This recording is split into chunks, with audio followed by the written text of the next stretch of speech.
भगवान परम ज्ञानी कबीर का पद है, चलत कत टेढ़ो टेढ़ो रे, नौ द्वार नरक धरी मुदय, तू दुर्गंध को बेढ़ो रे। जे जा रे तो होई भसम तन, रहित किरम उरी खाई, सूकर स्वान काग को भाखिन, तामे कहा भलाई। फूटे नैन हृदय नहीं सूझे, मति एकै नहीं जानी, माया मोह ममतासु बांध्यो, बूढ़ी मुबो बिन पानी। बारू के घरवा में बैठो, चेतत नहीं अयाना, कहे कबीर एक राम भगत बिन, बूढ़े बहुत सयाना। भगवान कृपा पूर्वक हमें इसका अभिप्राय समझाएं।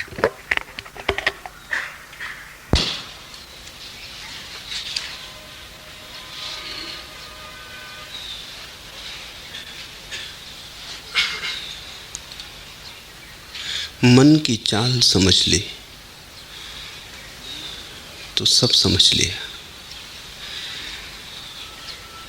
मन को पहचान लिया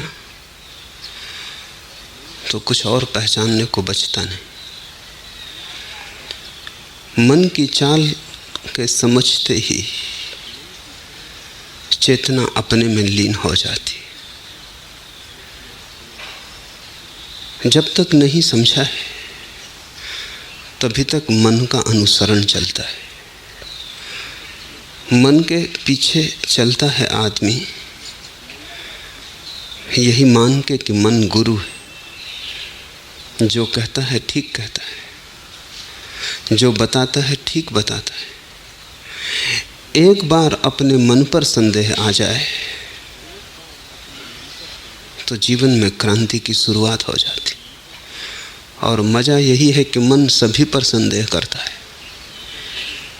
और तुम कभी मन पर संदेह नहीं करते। मन पर तुम्हारी श्रद्धा अपूर्ण, उसका कोई अंत नहीं।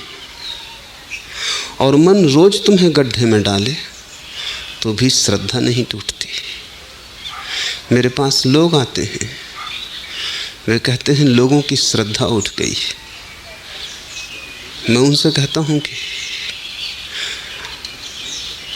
लोगों की जैसी श्रद्धा मन पर है, उसे देख के ऐसा नहीं लगता कि लोगों की श्रद्धा उठ गई। कितना ही भटकाए मन, कितना ही सताए मन, कितना ही भरमाए मन, श्रद्धा नहीं टूटती। श्रद्धा तो भरपूर है, गलत दिशा में। आज तक मुझे कोई अश्रद्धालु आदमी नहीं मिला। श्रद्धा गलत दिशा में हो सकती है, जिस पे नहीं होनी चाहिए उस पे हो सकती है, लेकिन अश्रद्धालु कोई भी नहीं। और दो ही श्रद्धाएं, या तो मन की श्रद्धा है और या आत्मा की श्रद्धा है। या तो तुम अपने पर भरोसा करते हो, अपने का अर्थ है जहाँ मन की कोई भनक भी नहीं, जहाँ एक विचार भी नहीं तिरता, जहाँ शुद्ध चेतना है। या तो उस शुद्ध चेतना का तुम्हारा भरोसा है। अगर उसका भरोसा है तो तुम जीवन में कहीं भी गड्ढे ना पाओगे, तुम्हारा कोई पैर गलत ना पड़ेगा। और या फिर आदमी भरोसा करता है मन पर, तब तुम गड्ढे ही गड्ढे पाओगे। तब तुम जीवन में जहाँ भी जाओगे भटकोगे, क्योंकि मन की चाल ही ऐसी। मन की चाल को समझ लें। एक कि मन तुम्हें देखने नहीं देता, मन तुम्हें अंधा रखता है। मन तुम्हारी आंखों को धुंधला रखता है, धुएं से भरा रखता है। वो धुआं ही विचार है। इतनी तीव्रता से मन विचारों को चलाता है कि तुम्हें जगह भी नहीं मिलती कि तुम देख पाओ कि तुम्हारे बाहर क्या हो रहा है, कि तुम्हारे जीवन में क्या घट रहा है। मन तुम्हें विचारों में उलझाए रखता है। जैसे छोटे बच्चे को हम खिलौने दे देते, फिर उसकी माँ मर भी रही हो तो भी वो अपने खिलौनों से खेलता रहता है, खिलौनों में उलझा रहता है। मन तुम्हें विचार देता है, विचार खिलौने।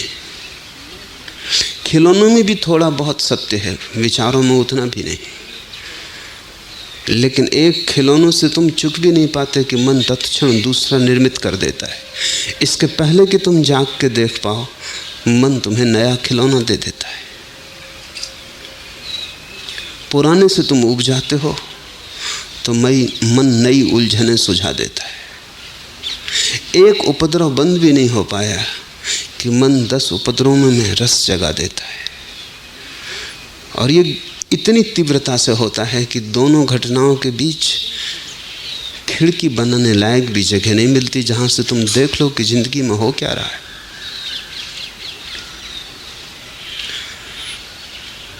मैंने सुना है कि मुल्ला नसरुद्दीन जब बहुत बूढ़ा हो गया, 90 वर्ष का हुआ, तब उसका बड़ा भरा पूरा परिवार था। उसका बड़ा बेटा ही 70 वर्ष पार कर रहा था। उसके बेटों के बेटे 50 पार कर रहे थे। उसके बेटों के बेटों के बेटे विवाहित हो गए थे, उनके भी बच्चे हो गए थे। अचानक एक दिन बूढ़े नसरुद्दीन ने कहा कि मैंने फिर से शादी करने का तय कर लिया। पत्नी मर चुकी थी।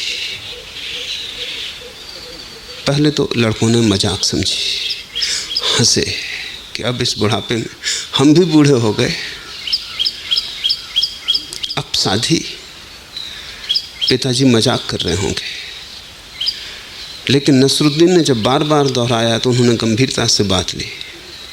और जब नसरुद्दीन ने एक दिन सुबह आके घोषणा ही कर दी कि मैंने लड़की भी तय कर ली, तब जरा सोचना पड़ा। सारा परिवार इकट्ठा हुआ। उन्होंने विचार किया कि इस बड़ी फजीयत होगी, लोग हंसेंगे। ऐसे ही नसरुद्दीन की वजह से लोग जिंदगी भर हंसते रहे। और अभी बुढ़ापे में आखिरी उपद्रव खड़ा कर, क्या कहेंगे लोग। बड़े लड़के को सबने कहा कि तुम ही जाके कहो। बड़े लड़के ने जो सुना तो और चकित हो गया। सुना कि सामने ही एक रंगरेज की लड़की से तय किया है नसरुद्दीन ने। लड़की की उम्र मुश्किल से 16 साल है। उसने कहा ये नहीं हो सकता पापा, ये बंद करो, ये सोच ही छोड़ दो। ये भी तो सोचो उस लड़की की उम्र सिर्फ 16 साल। नसरुद्दीन ने कहा अरे पागल, 16 साल ही तो शादी की उम्र है। और फिर जब मैंने तेरी माँ से शादी की थी तब उसकी भी उम्र 16 ही साल थी। इसमें बुरा क्या हुआ जा रहा है।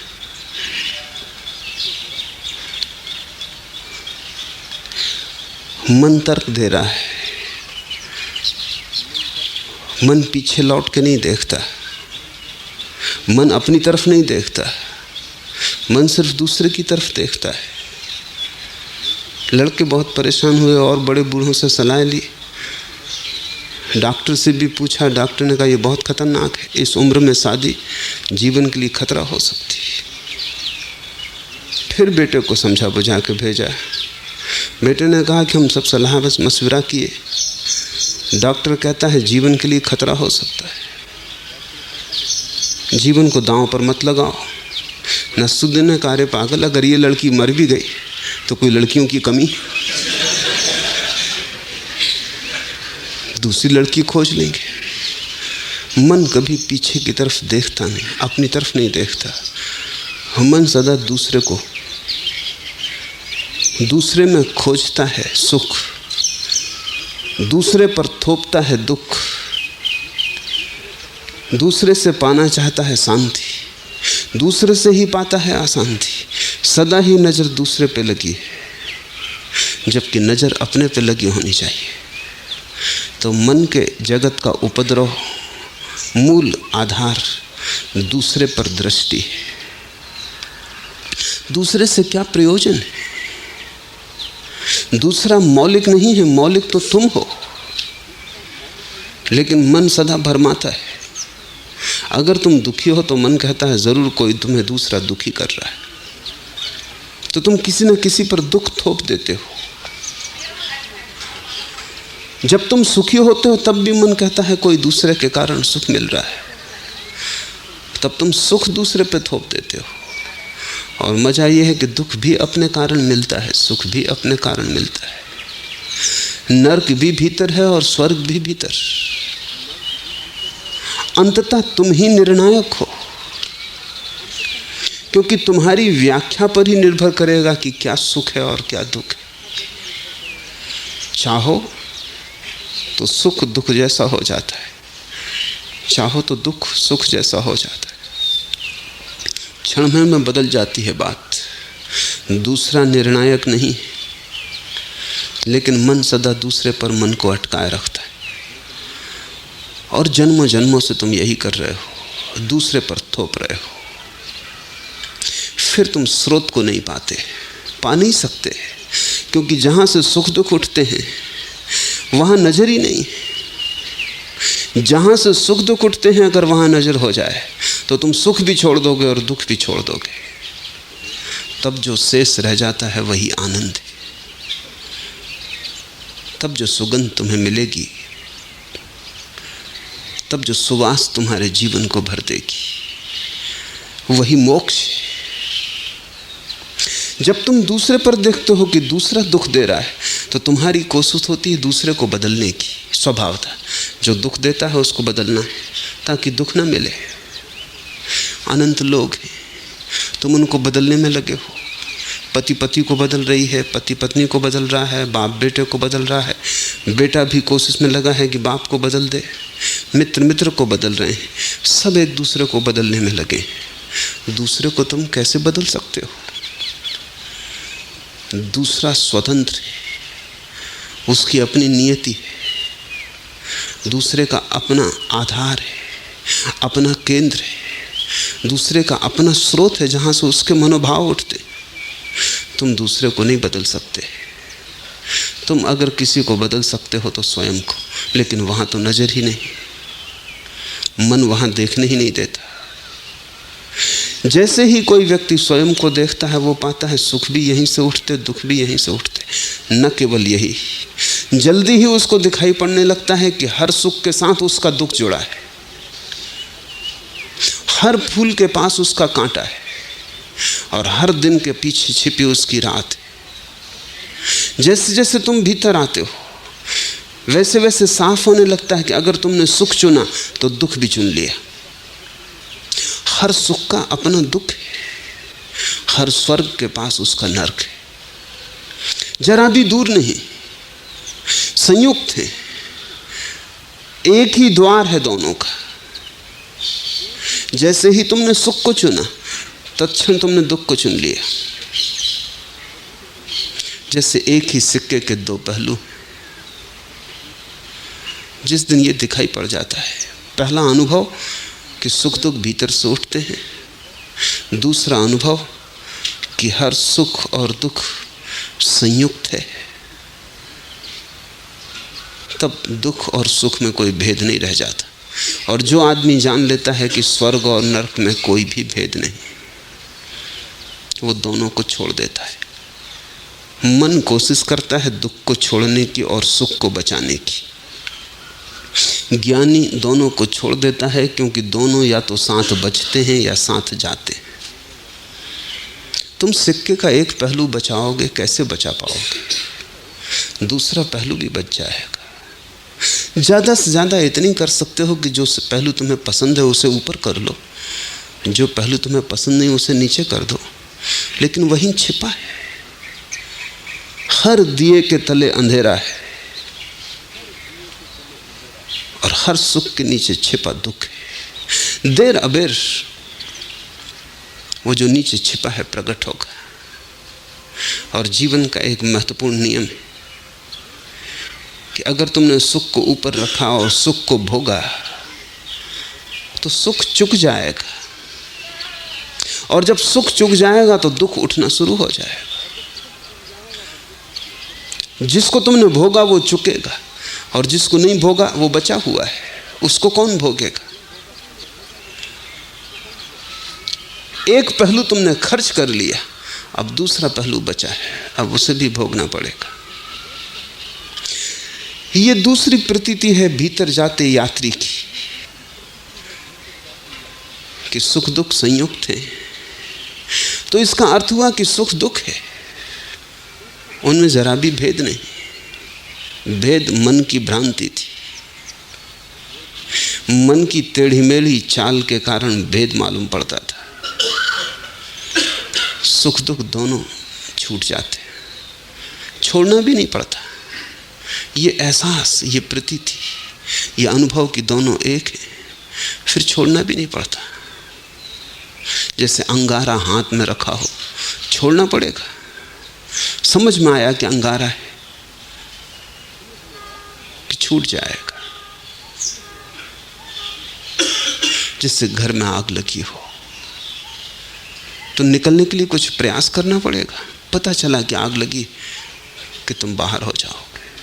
तुम फिर ये भी न पूछोगे कि कहाँ से बाहर जाऊं, रीति रिवाज क्या है, सभ्य मार्ग क्या होगा। तुम खिड़की से छलांग लगा के निकल जाओगे। तुम ये ना पूछोगे कि खिड़की से निकलना उचित अनुचित, शिष्ट अशिष्ट। जब घर में आग लगी हो तो शिष्टाचार को कोई पूछता है? तब तुम कहीं से भी छलांग लगा के निकल जाओगे, तुम बाहर हो जाओगे। घर में आग लगी है ये एहसास भर हो जाए। जैसे कोई भीतर जाता है वैसे ही सुख दुख एक ही हो जाते, तत्क्षण छूट जाते। जो शेष रह जाता है वही मोक्ष है। जो शेष रह जाता है वही तुम हो। जो शेष रह जाता है वही परमात्मा है। लेकिन मन तुम्हें भीतर नहीं जाने देता। मन कहता है दूसरे ने दुख दिया, मन कहता है दूसरे ने सुख दिया। मन दूसरे पर अटकाए रखता है। ये मन की पहली कुशलता है। दूसरी कुशलता मन की कि वो हमेशा आधे को दिखलाता है और आधे को नहीं देखने देता। जैसे कि चांद को हम देखते हैं तो आधा चांद दिखाई पड़ता है, आधा नहीं दिखाई पड़ता है। उस तरफ का पहलू छिपा रहता है। मन जो भी देखता है हमेशा आधे को देखता है, मन पूरे को नहीं देख सकता।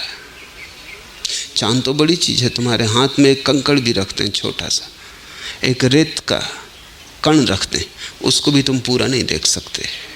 आधी दिखेगा, आधा उस तरफ जो है वो छिपा रहेगा। मन आधे को ही देख सकता है। मन आधे को देखने की व्यवस्था है। इसलिए तो मन के कारण द्वैत पैदा होता है, क्योंकि आधे को देखता है, उसे समझता है ये पूरा, फिर दूसरे आधे को देखता है, उसे समझता है ये पूरा, और दोनों को कभी साथ तो देख नहीं सकता। इसलिए उनको एक कैसे माने। इसलिए जहाँ एक है वहाँ मन दो देखता है। और जब तुमने एक की जगह दो देख लिए, संसार खड़ा हो जाता है। तुम देखते हो ये आदमी मित्र है और वो आदमी शत्रु है, लेकिन मित्र में शत्रु छिपा है।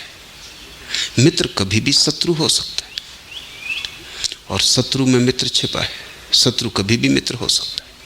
कोई अड़चन नहीं है, कोई बाधा नहीं। प्रेम में तुम्हारे घृणा छिपी, घृणा में प्रेम छिपा है। लेकिन मन दो करके देखता है, घृणा को अलग, प्रेम को अलग, शत्रु को अलग, मित्र को अलग, सुख को अलग, दुख को अलग। और जब तुम एक को दो करके देख लेते हो, फिर तुम जो भी करोगे वो गलत होगा। बुनियाद से गलती शुरू हो गई, प्रारंभ से ही भूल हो गई। मुल्ला नसरुद्दीन एक रात शराब पी के घर लौट रहा है। शराबी को एक की जगह अनेक चीजें दिखाई पड़ने लगती। चीजें अनेक हो नहीं जाती। अगर तुमने कभी शराब पी है या भंग के नशे में आ गए हो तो तुम्हें पता होगा कि एक चीज़ें दो दिखाई पड़ने लगती, तीन दिखाई पड़ने लगती, चार दिखाई पड़ने। जैसे जैसे नशा बढ़ता है क्या होता है, जैसे जैसे नशा बढ़ता है भीतर तुम्हारी चेतना कपने लगती, उसकी जो स्थिरता है खो जाती, जो चैन है वो खो जाता है। चेतना कपने लगती, और जब चेतना कपने लगती तो उसके कंपन के कारण एक चीज़ें बहुत होकर दिखाई पड़ती। जैसे चांद झील पर प्रतिबिंब बना रहा है, झील शांत है, अकंप, तो एक चांद दिखाई पड़ता है झील में। एक कंकड़ फेंक दो, झील में लहरें उठ गई, कंपन हो गया, झील कब गई। अब एक चांद 1000 चांद में टूट गए। अगर तुम झील को बहुत ही कपा दो तो चांद दिखाई ही ना पड़ेगा, बस चांद के टुकड़े ही टुकड़े पूरे झील पर फैल जाएंगे। चांद एक है, झील कब गई। नशा तुम्हारी चेतना को कपा देता है। झील कब गई, अब चीज़ें अनेक दिखाई पड़ने लगती। मुल्ला नसरुद्दीन घर आया है, नशे में डूबा है, ताले में चाबी डालने की कोशिश करता है, लेकिन ताले में चाबी नहीं जाती, छेद और चाबी को मिला नहीं पाता, हाथ कप रहे हैं। एक पुलिस वाला रास्ते पर खड़ा देख रहा है। आखिर उसने कहा, नसरुद्दीन क्या मैं सहायता करूं, ताले में चाबी डाल दूं। नसरुद्दीन ने कहा, अगर सहायता ही करना है तो ज़रा तुम मकान को संभाले रखो, तो मैं चाबी डाल दूं। नसेलची को ये नहीं दिखाई पड़ता कि मैं कप रहा हूं, मकान कप रहा है, तो मकान को संभाले रखो। एक और दिन ऐसा ही नशा करके नसरुद्दीन घर लौटता था। एक वृक्ष से टक्कर हो गई, बड़ी मुश्किल में पड़ गया। वृक्ष तो एक था, उसको 2 दिखाई पड़ रहे थे, तो वो दोनों के बीच से निकलने की और कोई उपाय भी नहीं था। दोनों के बीच से निकलने की कोशिश कर रहा था। जैसी कोशिश करता सिर टकरा जाता। वृक्ष तो एक ही था। अनेक बार कोशिश की, तब वो जोर से चिल्लाया कि मारेगा, ये तो बड़ा जंगल है, कोई एक वृक्ष नहीं है यहाँ जिसमें से निकल जाओ, बहुत वृक्ष है। बड़ी पुरानी कथा है। एक कुत्ता एक राजमहल में प्रवेश कर गया। उस महल के राजा ने महल को सिर्फ दर्पणों से बनाया था। दीवार पर दर्पण ही दर्पण थे, पूरा कांच का ही बना था। कुत्ता मुसीबत में पड़ गया। जहां देखा अनेक कुत्ते दिखाई पड़े, घबरा गया। ये तो कोई एक आध कुत्ता नहीं है, पूरे कुत्तों की सेना मालूम पड़ती, और भागने का उपाय नहीं दिखता, चारों तरफ घेरे खड़े। और जैसा कुत्तों की आदत होती कि पहले उसने डरवाने की कोशिश की कि डर जाएं ये लोग, लेकिन जितना उसने कुत्तों को डरवाया उतना ही कुत्तों ने उसे डरवाया, क्योंकि वे उसी के प्रतिबिंब थे। जैसे ही कुत्ता झपटा और भौंका, हजारों कुत्ते झपटे और भौंके, क्योंकि वे वहां थे ही नहीं, वे उसी की छायाएं थे। कुत्ता दर्पणों से टकराया, झपट्टा मारा, उसके प्रतिबिंब कुत्ते से टकराए, सिर लहूलुहान हो गया। सुबह कुत्ता मरा हुआ पाया गया। वहां कोई भी ना था। जहां कुछ भी नहीं, वहां भी तुम्हारे भीतर के कंपन झूठे अस्तित्व को निर्मित कर लेते। उस झूठे अस्तित्व को ही हमने माया कहा है। माया बाहर नहीं, तुम्हारे कपते हुए चित्त के कारण जो है वो तो एक है, लेकिन वो अनेक होकर दिखाई पड़ रहा है। और तुम्हारी कोशिश वही है जो मुल्ला नसरुद्दीन ने सिपाही से कही थी कि जरा तुम मकान को संभाल लो तो मैं ताले में चाबी डाल लूं। तुम्हारी भी कोशिश ये है कि मकान को कैसे थिर कर लिया जाए। कोई कभी नहीं कर पाया। ज्ञानियों ने मकान की फिक्र छोड़ दी, अपने को थिर कर लिया, सब थिर हो जाता है। जरूरत है कि नशा उतर जाए। मकान तो थिर ही है, वो कभी हिला ही न था। ये अस्तित्व कभी हिला ही नहीं है, ये बिल्कुल थिर है, ये अपने में बिल्कुल लीन है, ये स्वभाव में डूबा है। तुम हिल गए हो, लेकिन तुम अस्तित्व को संभालने की कोशिश कर रहे हो। मन द्वैत का सूत्र है और अनेक का भी सूत्र है। मन से गुजर के चीजें वैसी ही हो जाती हैं जैसे सूरज की किरण को अगर तुम एक कांच के टुकड़े से गुजरने दो, कई पहलुओं का कांच का टुकड़ा ले लो, प्रिज्म उस टुकड़े को कहा जाता है। उसमें तरासे हुए कई पहलू हैं। सूरज की किरण गुजरती है उससे, जब आती है तो एक होती, जब उससे बाहर निकल ली तो 7 हो जाती। इसलिए तो इंद्रधनुष निर्मित होता है। इंद्रधनुष निर्मित इसलिए हो जाता है कि हवा में वर्षा के दिनों में पानी के कण लटके होते हैं। वो पानी के कण प्रिज्म का काम करते हैं। उन पानी के कणों में से सूरज की किरण गुजरती है, टूट के 7 हो जाती है। 7 रंग दिखाई पड़ने लगते हैं। जगत तुम्हारे मन से गुजरा हुआ इंद्रधनुष। किरण तो परमात्मा की एक है, उसकी रोशनी एक है, अस्तित्व का स्वभाव एक है, अस्तित्व एक है। लेकिन तुम्हारे मन की लटकी हुई बूंद से एक गुजर के 7 में टूट जाता है।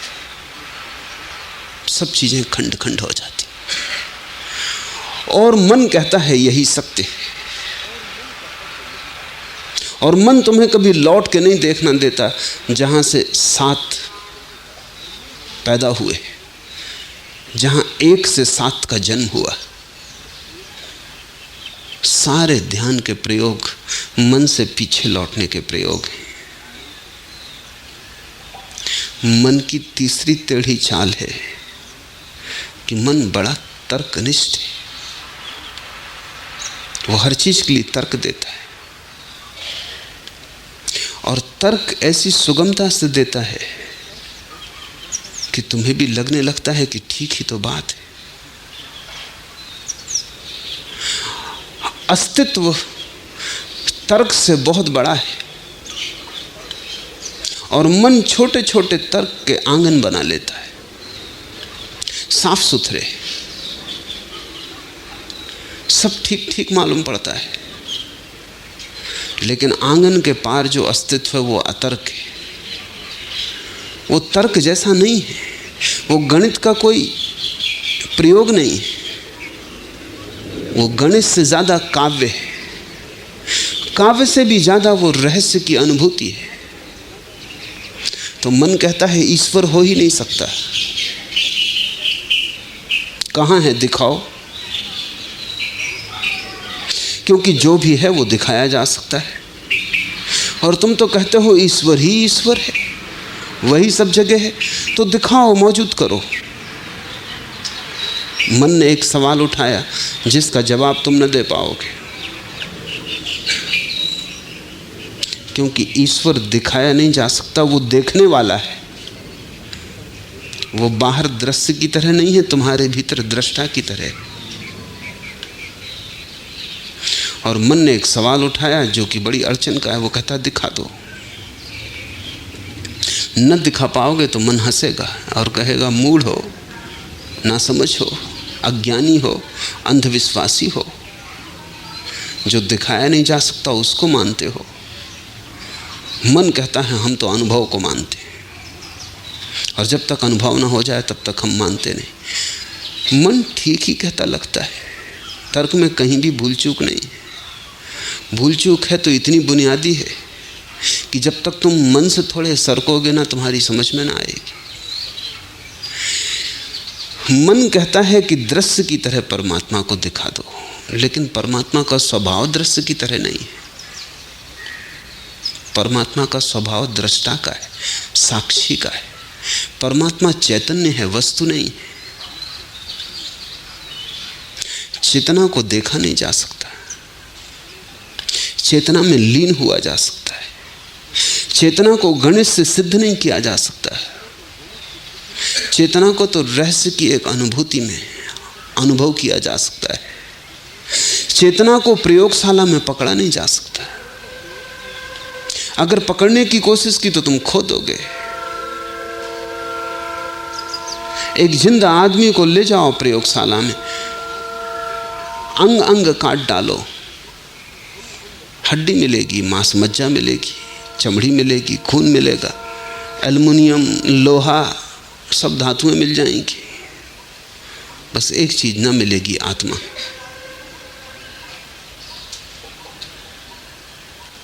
लाश मिलेगी, जीवन न मिलेगा।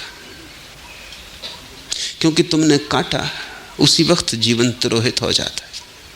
ऐसे ही जैसे एक फूल को कोई विश्लेषण करे, तुम्हें मैं एक फूल दिखाऊं, कहूं कि देखो ये गुलाब का फूल कितना सुंदर है, और तुम कहो कहाँ है सौंदर्य, गुलाबी रंग दिखाई पड़ता है, मान लेते हैं। पखरियां हैं, कोमल हैं, मान लेते हैं। गंध है, मान लेते हैं। लेकिन सौंदर्य कहाँ? सौंदर्य दिखाओ, प्रयोगशाला में सिद्ध करो। तो फूल को तुम तोड़ डालो, जीवित पखरियां मुरझा जाएंगी, मृत हो जाएंगी। जहां रस की धार बहती थी वहां रस की धार सूख जाएगी। जहां से सुगंध उठती थी जल्दी ही सुगंध तिरोहित हो जाएगी। फिर पखरियों का तुम रासायनिक विश्लेषण कर लो तो 5-7 छोटी छोटी बोतलों में लेबल लगा के तुम बता दोगे कि इसमें इतनी मात्रा में फला पदार्थ है, इतनी मात्रा में फला पदार्थ है। लेकिन ऐसी तो एक भी बोतल न होगी उनमें जिसमें तुम कहो कि इतनी मात्रा में सौंदर्य है। मन तर्कनिष्ठ है, जीवन एक रहस्य है।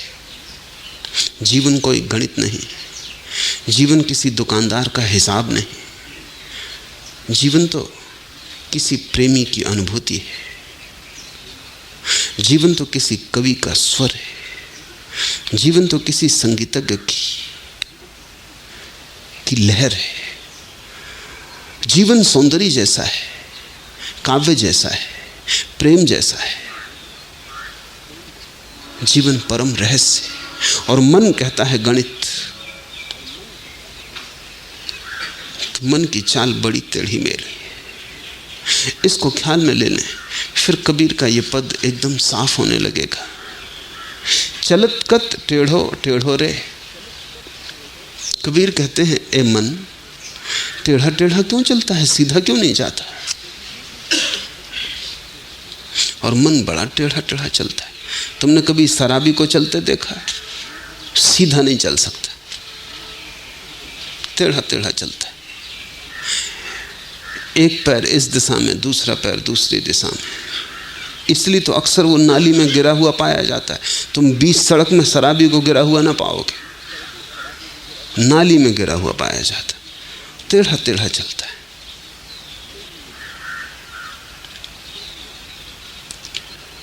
टेढ़ेपन ये है कि जहां रहस्य है वहां तर्क उठाता है। तर्क बड़ी टेढ़ी चीज है। तर्क से ज्यादा टेढ़ा इस संसार में कुछ भी नहीं है। क्योंकि तर्क से तुम जो है उसे सिद्ध कर सकते हो कि नहीं। तर्क से जो नहीं है उसे तुम सिद्ध कर सकते हो कि वो है। लेकिन ये हवाओं में बनाए गए घर हैं, इनका अस्तित्व में कोई अर्थ नहीं। मुल्ला नसरुद्दीन का बेटा स्कूल से पढ़ के लौटा, विश्वविद्यालय से शिक्षित हुआ, सबसे बड़ी उपाधि लेके घर आया। तो जैसा कि अक्सर यूनिवर्सिटी से लौटने वाले बच्चों को जल्दी होती दिखाने की वो कितना जान कर आए, कितना सीख कर आए, प्रभावित करने का मन होता है। और यूनिवर्सिटी से लौटने वाले सभी बच्चे माँ बाप को मूर्ख समझते हैं।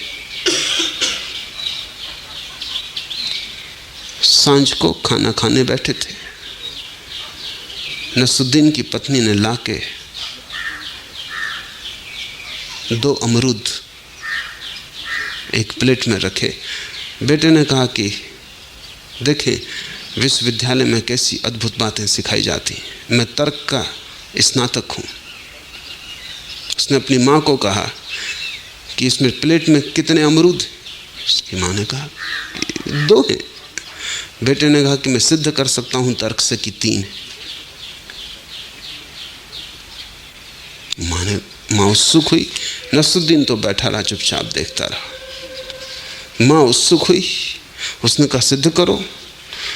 तो बेटे ने कहा कि देखो ये अमरूद 1, ये अमरूद 2, 2 और 1 मिलके कितने होते? माँ ने कहा कि बात तो ठीक है, 2 और 1 मिलके 3 होते। माँ सीधी भोली भाली थोड़ी मुश्किल में पड़ गई। बेटे ने नसरुद्दीन की तरफ देखा। नसरुद्दीन ने कहा कि बिल्कुल ठीक, एक हम ले लेंगे, 2 तेरी माँ खा लेगी, तीसरा तू खा ले।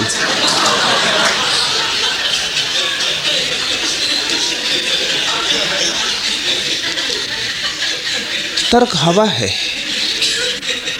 उसे खाया नहीं जा सकता। न तर्क को जिया जा सकता है, न तर्क को भोगा जा सकता है, लेकिन तर्क मन पर बड़ा भारी है और मन तर्क से चल रहा है, इसलिए जीवन से तुम वंचित हो। जीवन सीधा सीधा है, उससे सरल और सुगम कुछ भी नहीं, तर्क टेढ़ा टेढ़ा है। इसलिए कबीर कहते हैं चलत कत टेढ़ो टेढ़ो रे। सीधा क्यों नहीं चलता? साफ रास्ता है, इधर उधर क्यों उतरता है? यहां वहां की बहकी बहकी बातें क्यों करता है? अपने मन को समझने की कोशिश करना। जब तक तुम तर्क ही करते रहोगे तब तक समझना तुम टेढ़े टेढ़े जा रहे हो। तब तक जो सीधे सीधे मिलता था उससे तुम वंचित रहोगे। मंदिर के द्वार खुले, राह सीधी साफ है, जरा भी कोई बाधा नहीं, लेकिन मन तुम्हें यहां वहां उतार ले जाता है। मन तुम्हें राह से उतार देता है, मन तुम्हें बेराह कर देता है, और इतनी कुशलता से करता है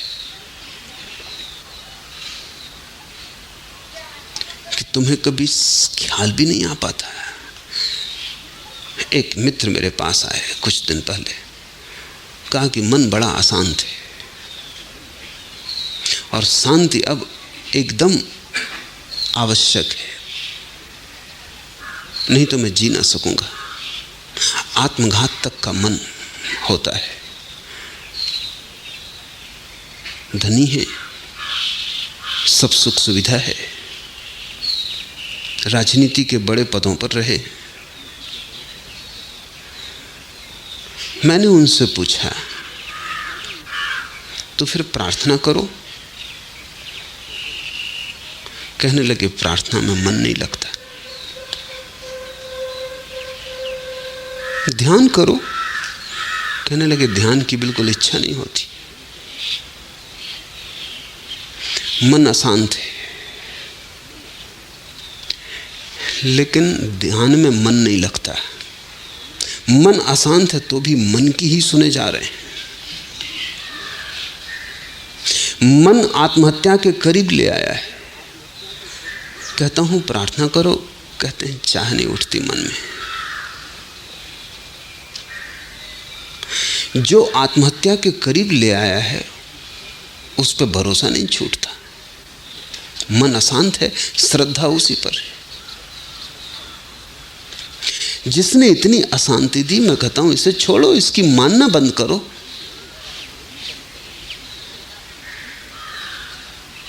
वो कहते हैं कि मैं मन के ऊपर जाने के लिए आपके पास नहीं आया हूं, मैं तो सिर्फ मन की शांति चाहता हूं। अब यही बड़ा खेल है और यही मन के तर्क उलझा देते हैं। मन कहता है मन की शांति चाहिए, और मन की शांति कभी होती नहीं, क्योंकि जब तक मन होता है तब तक शांति होती ही नहीं।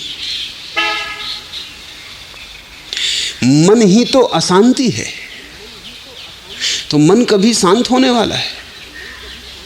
तुमने कभी सुना कि किसी का मन शांत हो गया हो? ये तो ऐसे ही है जैसे कि तुम चिकित्सक के पास जाके पूछो कि मेरी बीमारी को स्वस्थ होने का कोई उपाय बता दें। तुम स्वस्थ होगे, बीमारी स्वस्थ नहीं होगी। तुम शांत होगे, मन शांत नहीं होगा। और जब तक बीमारी है तब तक तुम स्वस्थ कैसे होगे? और तुम पूछ रहे हो कि बीमारी को स्वस्थ करने की कोई औषधि दे दे। सागर में तूफान उठता है, पहाड़ों की तरह लहरें उठती हैं।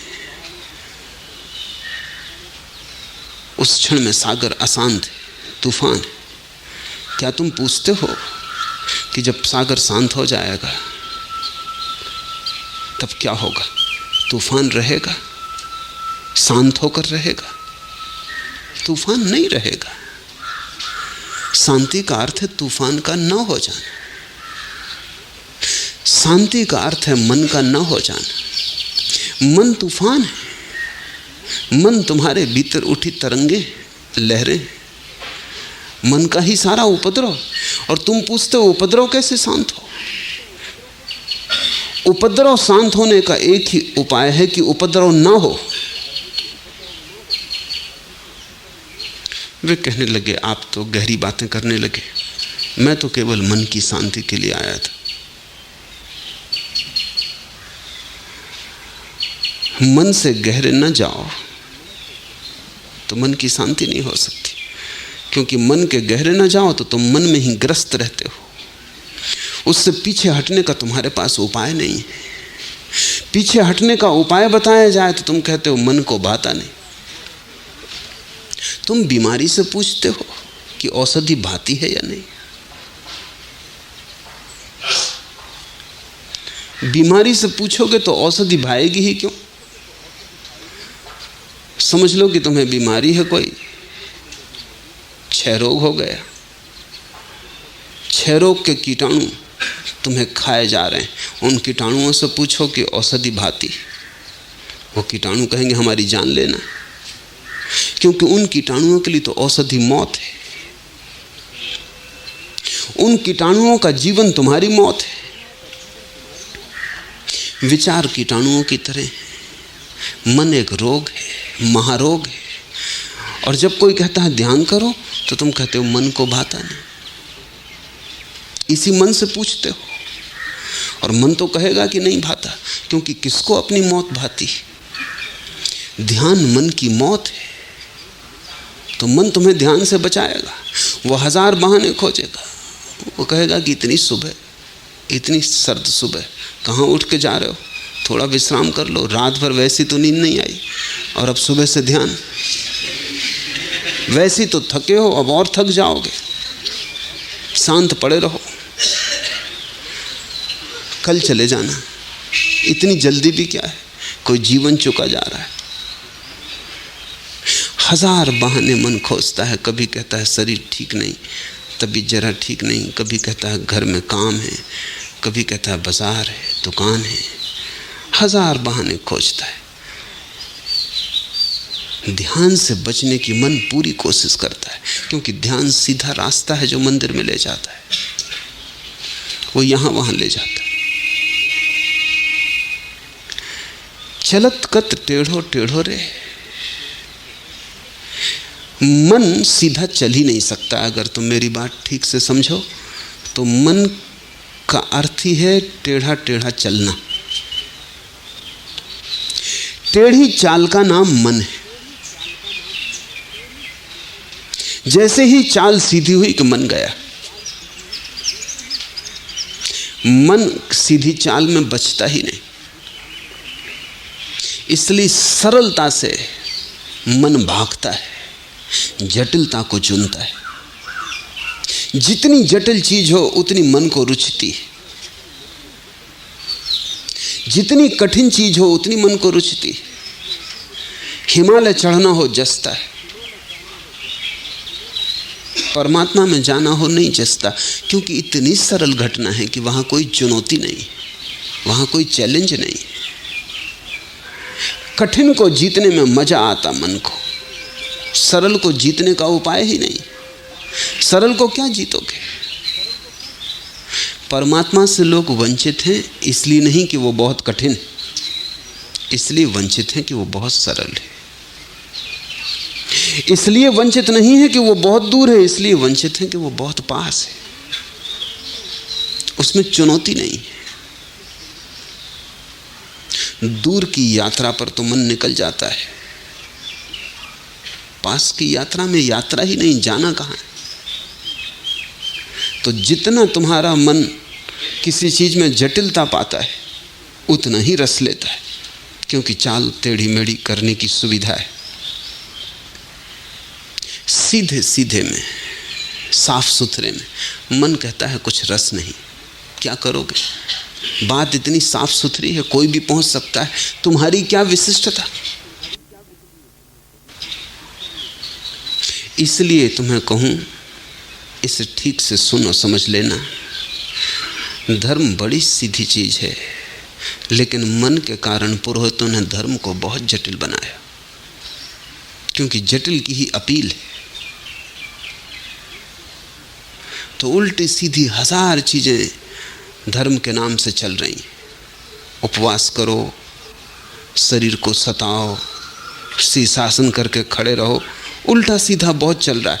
और वो चलता इसलिए है क्योंकि तुम्हें जचता है। अगर मैं तुमसे कहूं कि बात बिल्कुल सरल है, बात इतनी सरल है कि कुछ करना नहीं है, सिर्फ खाली शांत बैठ के भीतर देखना है, तुम मुझे छोड़ के चले जाओगे। तुम कहोगे जब कुछ करने को नहीं है तो क्यों समय खराब करना, कहीं और जाएं जहां कुछ करने को हो।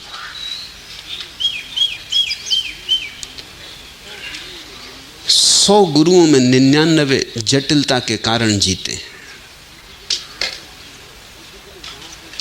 वो जितने दांव पेंच तुम्हें बता सकते हैं उतने बता देते, और दांव पेंच में तुम उलझ जाते हो। मन बड़ा रस लेता है, पहुंचते कभी भी नहीं पहुंचते। तो गुरु कहते पहुंचना कोई इतना आसान है, जन्मों जन्मों की यात्रा है। नहीं पहुंचते तो गुरु समझाते हैं कि तो कर्मों का बड़ा जाल है, कहीं इतने जल्दी होने वाला है। कभी हुआ है ऐसा? जन्मों जन्मों तक लोग चेष्टा करते हैं तब होता। अब दूसरे जन्म में इन्हीं गुरु से मिलने का उपाय तो है नहीं। पिछले जन्म में जिन गुरुओं ने जटिल साधनाएं दी थी उनसे मिले इस जन्म में, कि पूछ लो कि भाई अब भी नहीं हुआ। वो बात ही नहीं होती, क्योंकि दोबारा मिलने का कोई उपाय नहीं। मिल भी लो तो पहचान नहीं होती। तुम खुद को भूल गए हो, तुम्हारे गुरु भी अपने को भूल गए। इसलिए धंधा चलता है, जटिलता पर सारा खेल है। तुम समझो इसे, हीरे जवारात बहुमूल्य क्योंकि न्यून है, उनका मूल्य उनकी न्यूनता में। खुद में कोई मूल्य नहीं। कोहनूर 2 कौड़ी का नहीं। क्या करोगे? खाओगे, पियोगे। समझ लो कि कोहनूर हर सड़क पर पड़े हो, कंकड़ पत्थरों की तरह पड़े हो, फिर क्या करोगे? कोहनूर की कीमत खत्म हो जाएगी।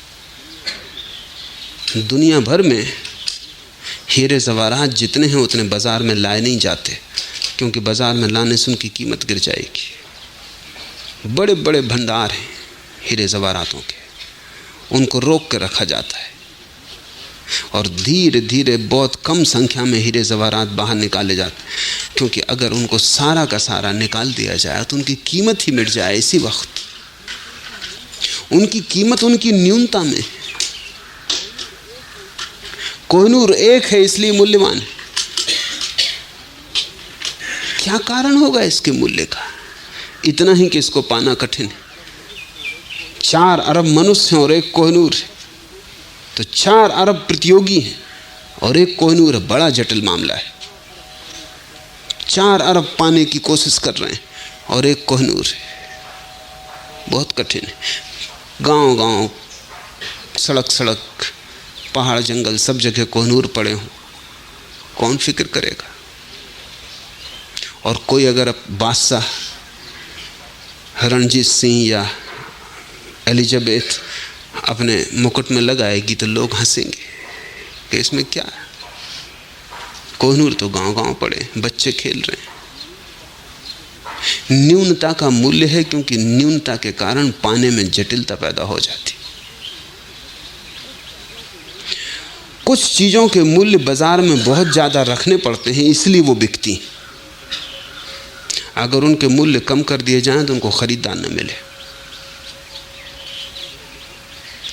अभी बड़े मजे का अर्थशास्त्र है। तुम सोचते होगे कि चीज़ों के दाम कम हो तो ज़्यादा खरीदार मिलेंगे। कुछ चीज़ें ऐसी हैं कि उनके खरीदार तभी मिलते हैं जब उनके दाम इतने हों कि ज़्यादा खरीदार ना उनको खरीद सके।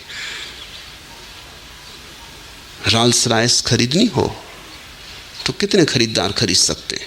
उसका मूल्य इतना ऊंचा रखना पड़ता है कि जो उसे खरीद ले वो उसकी प्रतिष्ठा बन जाए। कि रॉल्स रॉयस खरीद ली, वो प्रतिष्ठा का सिंबल है, प्रतीक। उसका मूल्य इतना है नहीं जितना मूल्य चुकाना पड़ता है। मगर लोग पागल हैं और मन का ये पूरा खेल है। अगर तुम्हें परमात्मा ऐसे ही घर के पीछे मिलता हो तो तुम्हें रस्सी खो जाए। तुम कहो ये तो जन्मों जन्मों की बात है, ऐसे कहीं मिलता है। ऐसे परमात्मा अचानक एक दिन आ जाए और तुम्हें उठा ले कि भाई मैं आ गया। तुम बड़ी प्रार्थना वगैरह करते थे, शीर्षासन लगाते थे, अब हम हाजिर, बोलो। तुम फौरन आंख बंद कर लोगे कि ये सच हो ही नहीं सकता।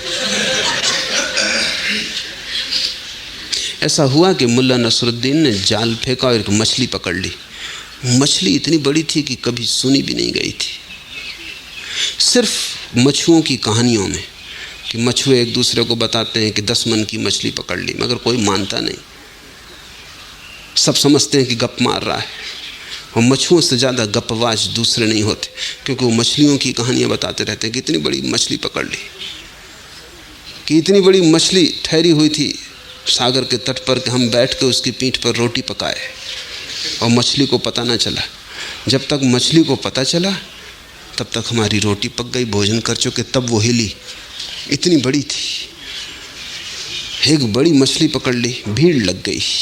नसरुद्दीन ने सब तरफ से उस मछली को जाकर देखा, सिर हिलाया और कहा कि नहीं, ये सच है ही नहीं, ये झूठ है, ये तो एक गप है, इसको कौन मानेगा। उसने कहा भाइयों मुझे सहायता तो इसको सागर में फेंक देने दो, ये मछली है ही नहीं, ये एक झूठ है। अगर परमात्मा ऐसी आ जाए चुपचाप और कहे कि मैं आ गया, तुमने याद किया था,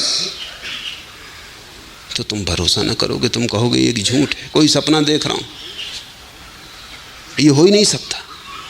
तुम सरल को मान ही नहीं सकते। और मैं तुमसे कहता हूं परमात्मा ऐसा ही आता है।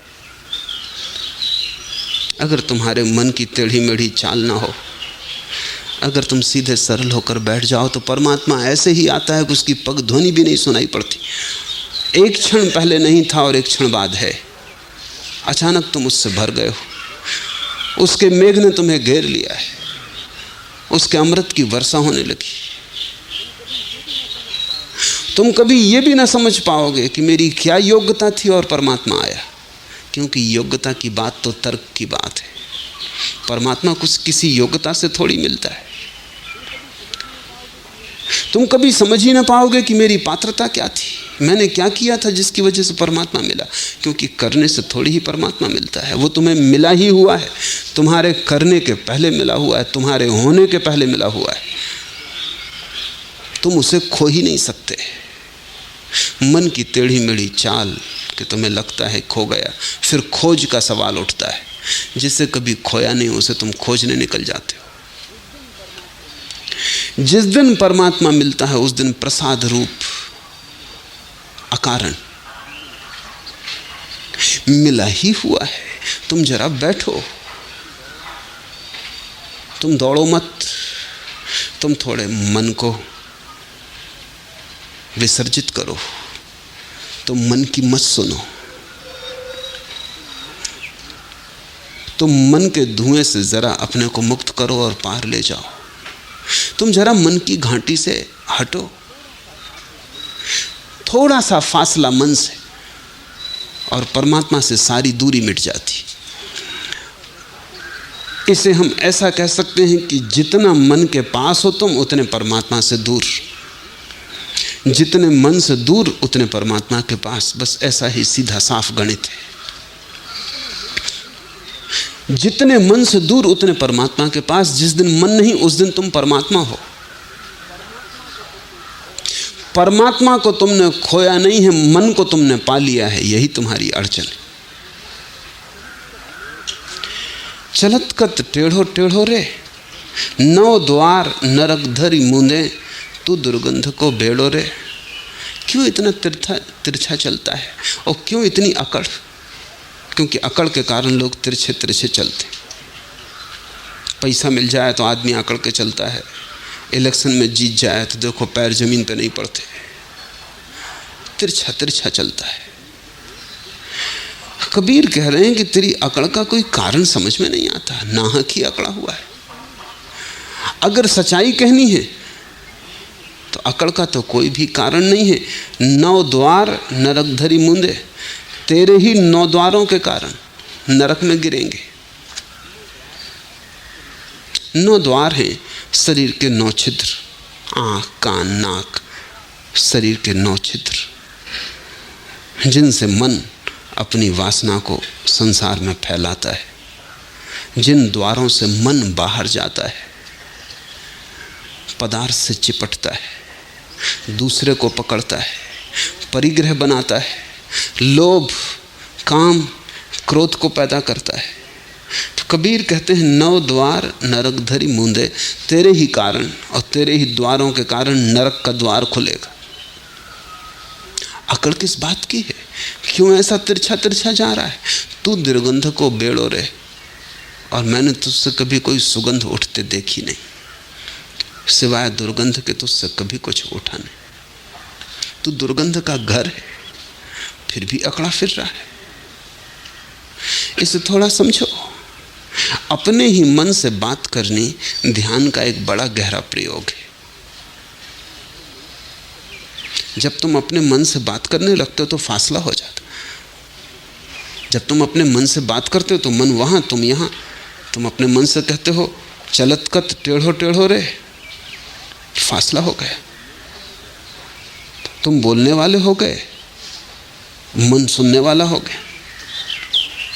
अपने मन से बात करना ध्यान का एक गहरा प्रयोग है। कभी कभी बैठ के बात करने से तुम बड़ा लाभ पाओगे, और मन के पास कोई जवाब नहीं है। अगर तुमने ठीक से बात की और चीजें साफ रखी तो मन क्या कहेगा? मन के पास कोई जवाब नहीं। तू दुर्गंध को बेड़ो रे, मन से सिवाय दुर्गंध के कभी कुछ नहीं उठता। और कभी अगर तुम्हें सुगंध मालूम पड़ती है तो तुम खोज करना, वो मन के पार से आती होगी, मन से नहीं आती। जैसे समझो, क्रोध मन से उठता है,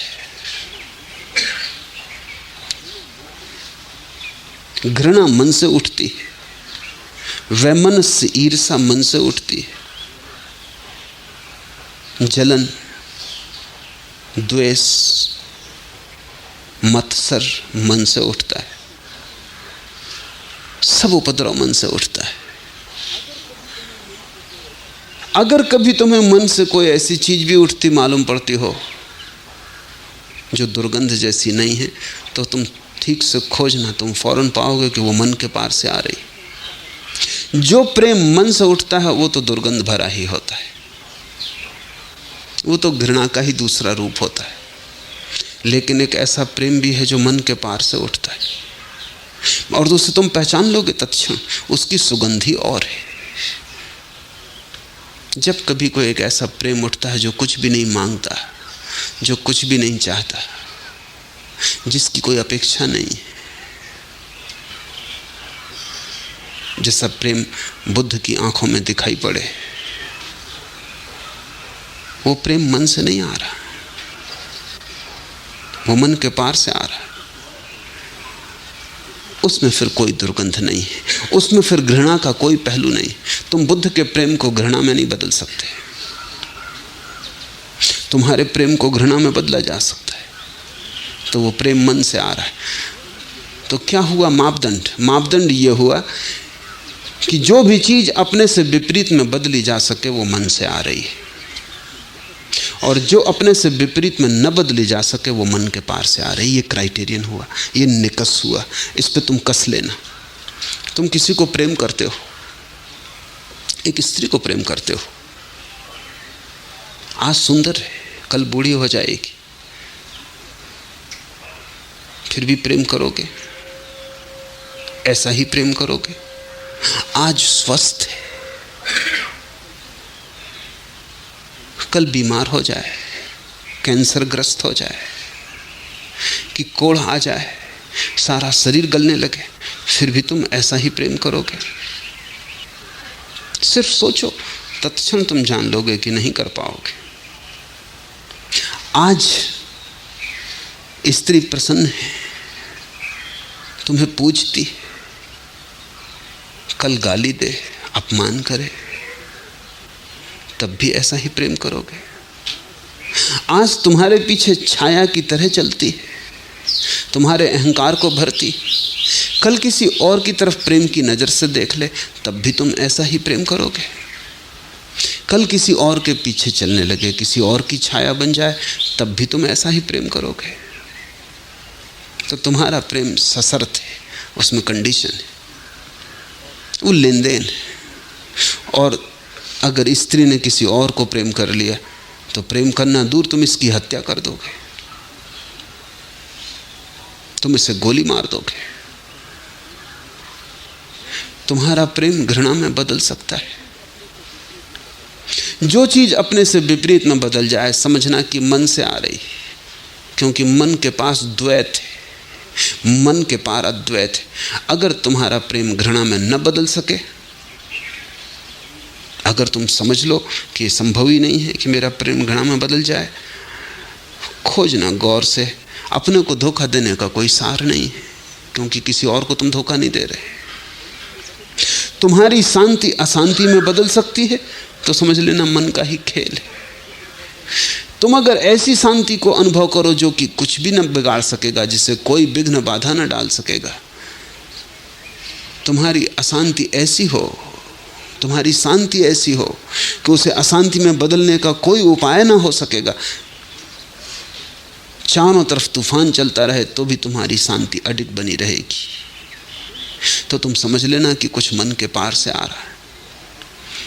मन के पार से जो आता है वो विपरीत में बदल नहीं सकता, क्योंकि उसका विपरीत है ही नहीं, वो अद्वैत से आ रहा है, उससे अन्य कोई है ही नहीं।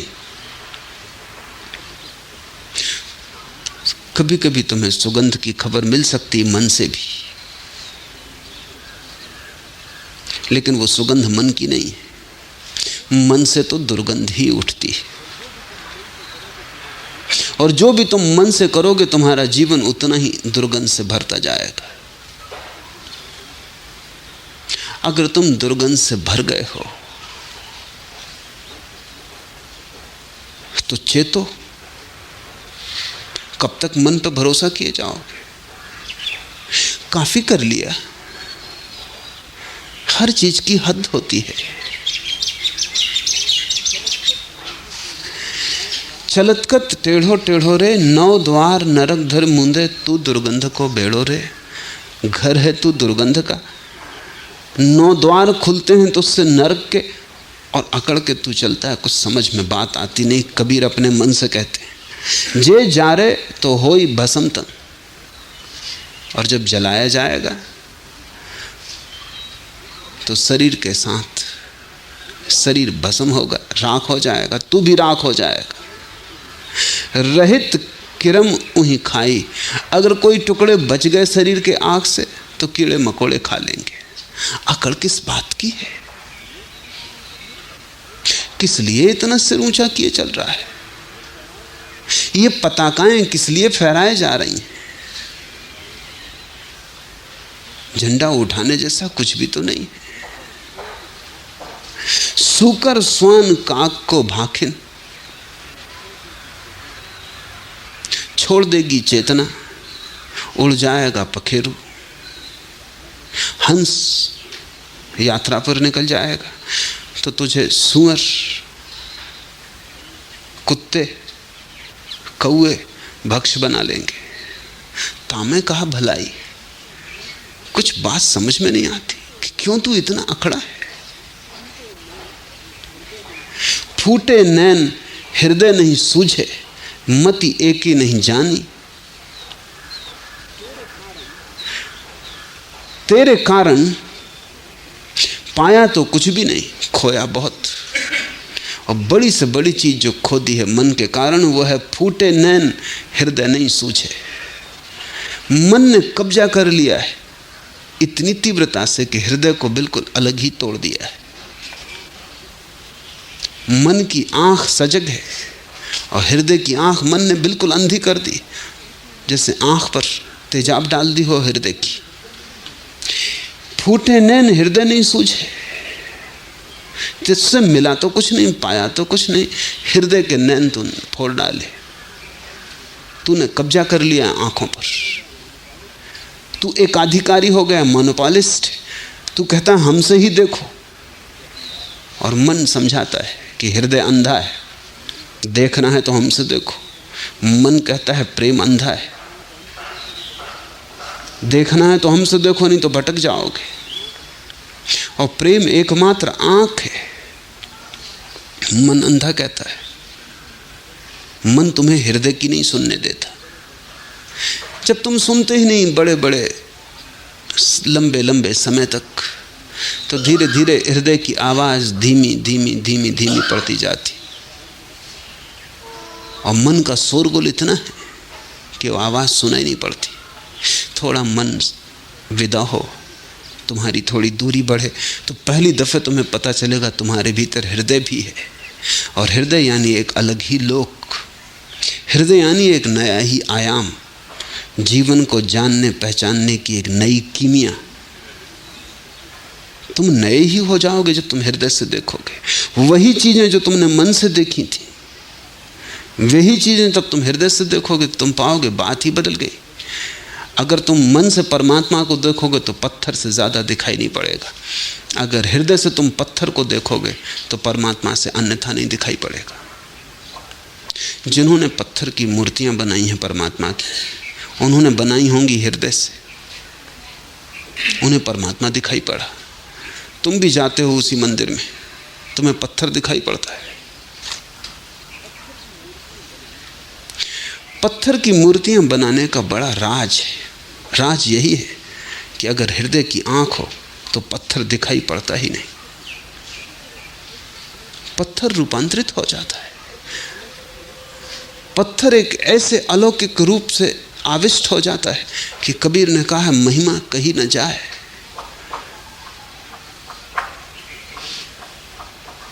पत्थर तो तिरोहित हो जाता है, पत्थर में प्रकट हो जाता है परमात्मा, क्योंकि वो सब जगह भरा है, जगह जगह छिपा है। जरा खोदने की बात है, जैसे पानी जगह जगह छिपा है, जरा खोदा कि कुआं बन गया। लेकिन वो खुदाई हो सकती है हृदय के उपकरणों से। हृदय जोड़ता है, मन तोड़ता है। मन खंड खंड करता है, हृदय अखंड करता है। मन का सूत्र है विश्लेषण, एनालिसिस। हृदय का सूत्र है संश्लेषण, सिंथेसिस। जहां चीजें खंड खंड हैं, हृदय वहां अखंड देखता है, और जहां चीजें अखंड हैं वहां मन खंड खंड देखता है। हृदय जब परिपूर्ण रूप से सक्रिय होता है तो सारा अस्तित्व एक हो जाता है।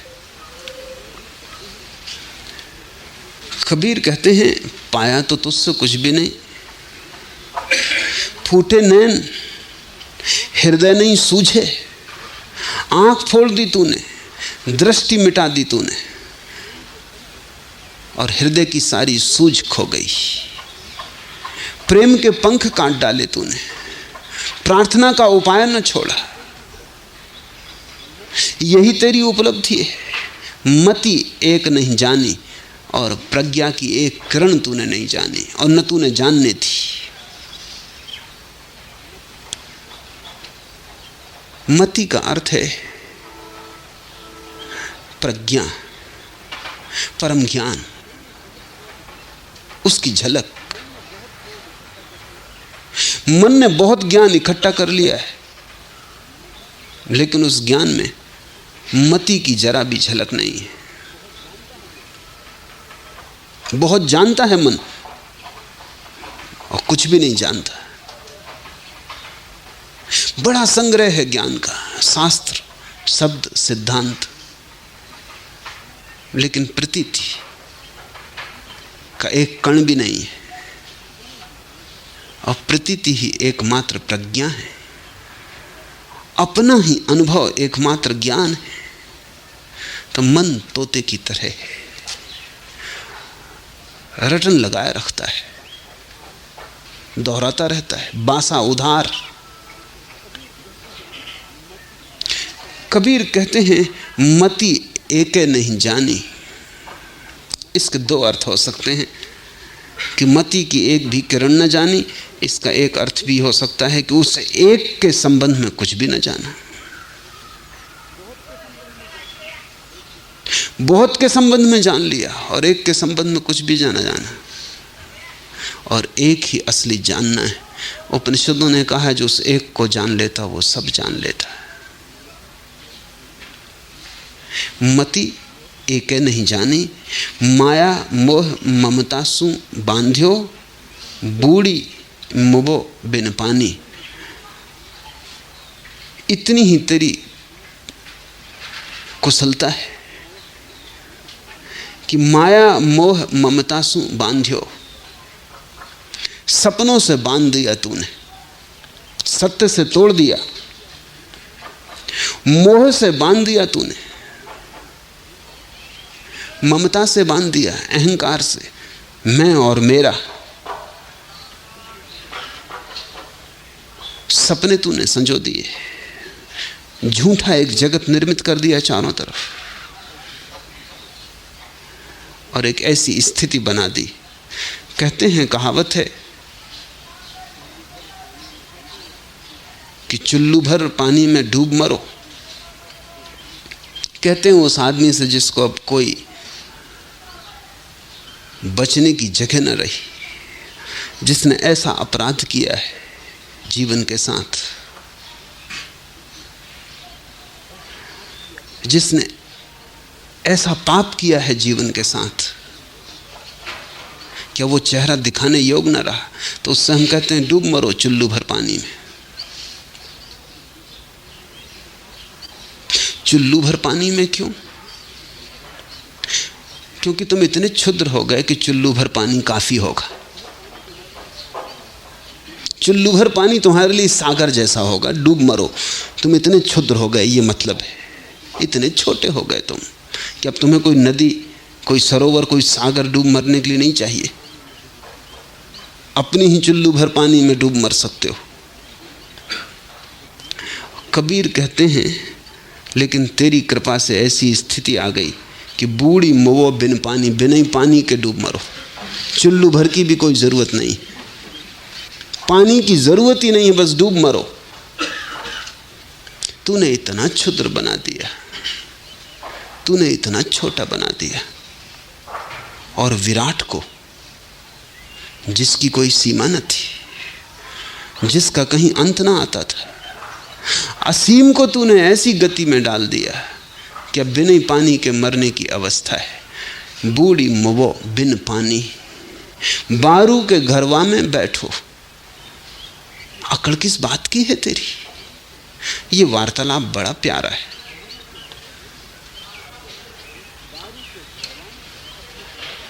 बारू के घरवा में बैठो। बैठा है रेत के घर में, जो अब गिरा तब गिरा, हवा का जरा सा झोंका और संभाले ना संभलेगा। शरीर की अवस्था ऐसी तो है, कब गिर जाएगा क्या पता। अभी है, क्षण भर बाद ना हो जाए। एक क्षण का भी तो भरोसा नहीं है। एक पल के लिए भी तो हम आश्वस्त नहीं हो सकते कि ये कल भी बचेगा। महाभारत में छोटी सी कथा है।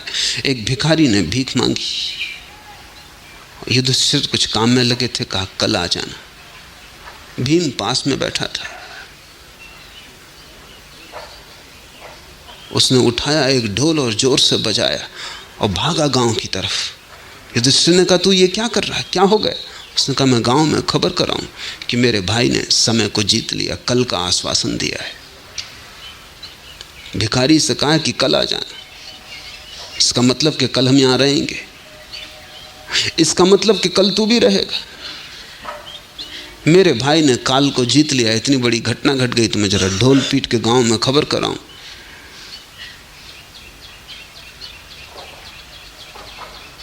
युधिष्ठिर को बात समझ में आ गई, दौड़े भिखारी को वापस ले आया और कहा क्षमा कर, कल का क्या भरोसा, तू अभी ले जा। बारू के घरवा में बैठो,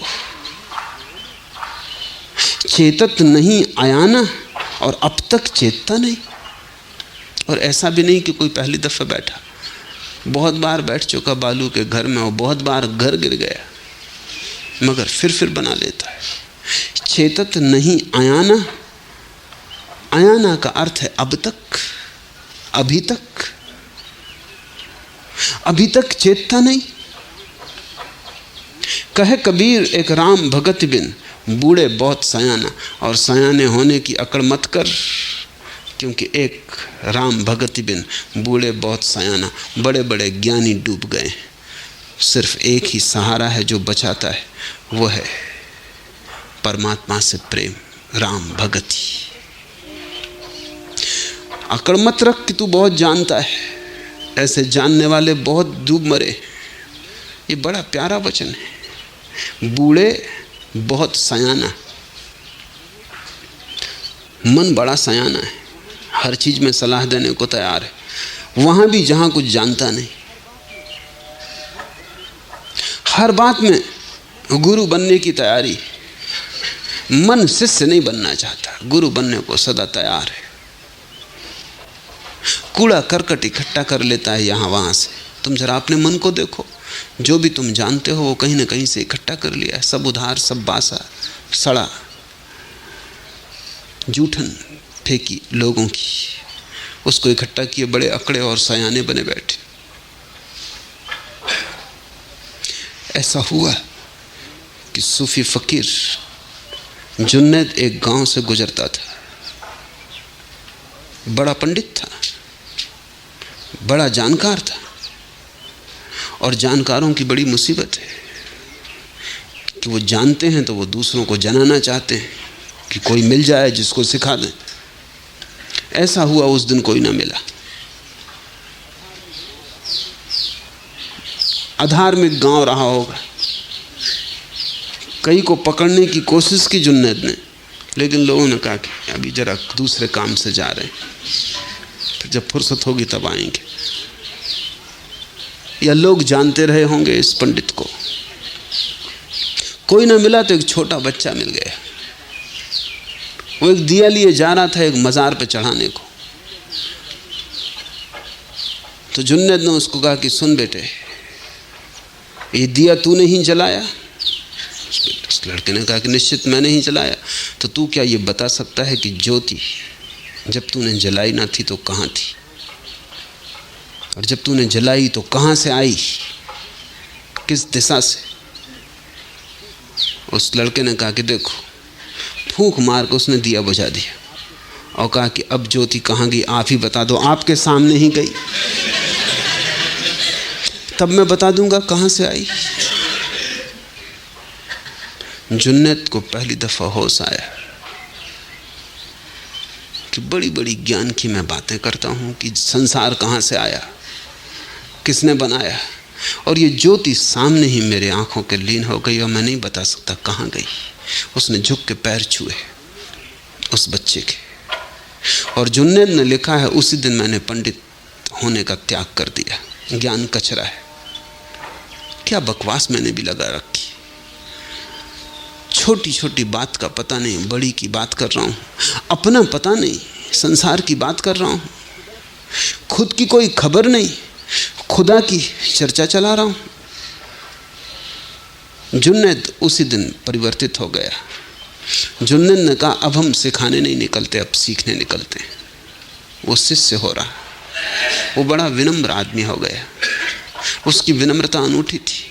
उसने हर किसी से सीखा, और जब वो ज्ञान को उपलब्ध हुआ तो उससे लोगों ने पूछा तो उसने इस बच्चे को पहला अपना गुरु बताया। दूसरा गुरु एक चोर को बताया। लोगों ने कहा चोर और गुरु? उसने कहा एक रात एक गांव में मैं देर से पहुंचा, सारा गांव तो सोया हुआ था, धर्मशाला बंद हो चुकी थी। एक चोर एक अंधेरी गली में मुझे मिल गया। उसने कहा कि देखो, अब इस रात के अंधेरे में तुम्हें कहीं कोई जगह न मिलेगी, विश्राम न मिलेगा। मेरे घर तुम आ सकते हो, लेकिन मैं तुम्हें बता दूं क्योंकि तुम फकीर हो, मैं चोर हूं, अपना धंधा बिल्कुल अलग अलग। और फकीर से झूठ क्या कहना, सच सच बता देना, पीछे तुम पछताओगे कहाँ चोर के घर में रुक गए। मुझे कोई ऐतराज नहीं है और मुझे कोई डर नहीं है कि तुम मुझे बदल लोगे। मैं पक्का चोर हूं। तुम्हें अगर डर हो कि मैं तुम्हें बदल लूंगा, तुम कहीं और ठहर जाओ। जुन्नैद ने कहा कि मैंने सोचा, मन में मेरे भय तो आया था, चोर पहचान गया, मन में एक बात तो आई थी कि चोर के घर रुकना ठीक नहीं है, क्योंकि सत्संग सोच के करना चाहिए। लेकिन जब चोर ने कहा कि मैं पक्का चोर हूं, तुम मुझे ना बदल पाओगे, इसलिए मुझे उसकी कोई चिंता नहीं। हाँ, तुम्हें अगर डर हो कि मेरे पास रह के मेरा रंग तुम्हें लग जाएगा, तुम अगर कच्चे फकीर हो, तुम कहीं भी ठहर जाओ, तुम्हारी मर्जी। चोट लग गई तो उसने कहा कच्चे फकीर, गया, रुक गया और फिर महीने भर तक रुका रहा। और चोर अनूठा आदमी था, रोज सांझ चोरी के लिए निकलता, रोज बड़ी आशा से भरा हुआ निकलता और जुन्नत से बड़ी बातें करता कि आज महल में ही प्रवेश करने वाला हूँ, वो देखना तिजोड़ी ही उठा लाऊंगा। और रात जब लौटता तब भी उदास ना दिखाई पड़ता है। दरवाज़ा जब जुन्नत खोलता पूछता लाए, वो कहता आज तो नहीं लगा दांव, लेकिन कल पक्का है। ऐसा महीना बीत गया, दांव लगा ही नहीं, मगर उस आदमी की आंख की चमक ना गई, उसकी आशा न खोई, उसने कभी भी निराशा प्रकट न की, वो हताश न हुआ। फिर जुन्नत उसे छोड़ के चला गया। बाद में जुन्नत जब परमात्मा की खोज में डूबा और रोज दिन बीतने लगे और परमात्मा की कोई झलक न मिले, तो एक दिन उसने तय कर लिया कि बस अब बहुत हो गया, अगर आज मिलता है परमात्मा तो ठीक, अगर नहीं मिलता तो समझ लेंगे है ही नहीं। तभी उसे चोर की याद आई और उसने कहा था कच्चे फकीर और मैं पक्का चोर। और वो चोर साधारण संपत्ति खोज रहा है लेकिन निराश नहीं, और मैं परम संपत्ति को खोजने निकला हूँ और इतने जल्दी हताश हो गया। फिर जाग गया और फिर उस चोर ने मेरा साथ दिया, उसकी स्मृति ने साथ दिया। और जब तक मैंने परमात्मा ना पा लिया तब तक मैं चोर के सहारे ही चला। इसलिए दूसरा मेरा गुरु वो चोर। ऐसे उसने 9 गुरु गिनाए, उसने सबसे सीखा। जब तक तुम मन का भरोसा किए हो, मन बड़ा सयाना है,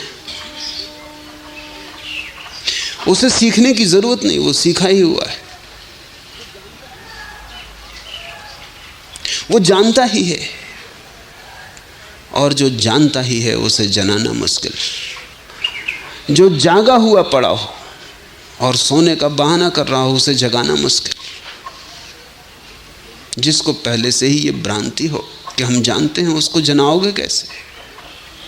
वो पहले ही अपने ज्ञान से भरा है और ज्ञान कौड़ी का नहीं है, सब उधार है, तोता रटन थे, सीख लिया है, कहीं प्राण उससे भीगे नहीं।